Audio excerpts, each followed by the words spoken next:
मनोज जरांगेंचं उपोषण 13 जुलैपर्यंत स्थगित। एका महिन्यात मागण्या मान्य न झाल्यास निवडणुकीत उतरणार, जरांगेंचा सरकारला अल्टिमेटम।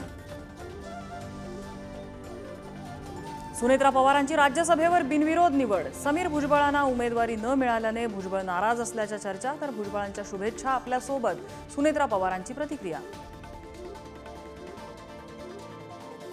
विधानसभेसाठी मनसेचा स्वबळाचा नारा, सर्व जागांवर तयारीला लागण्याचे राज ठाकरेंचे मनसैनिकांना आदेश।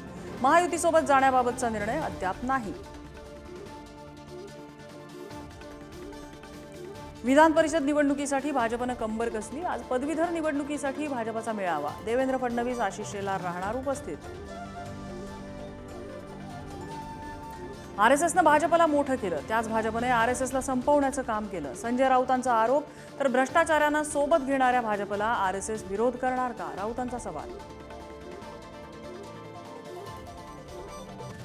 पुणे अपघातातल्या मृतांना दारूच्या नशेत दाखवण्याचा प्रयत्न। माजी गृहमंत्री अनिल देशमुखांचा गंभीर आरोप, विसेरा रिपोर्टमध्ये फेरफार केल्याचा व्यक्त केला संशय। धारावीकरांचं पुनर्वसन कुर्ल्यात नको, मंगेश कुडाळकरांची मागणी। मुलुंडमध्येही पुनर्वसनाला सोमय्यांनी केला होता विरोध।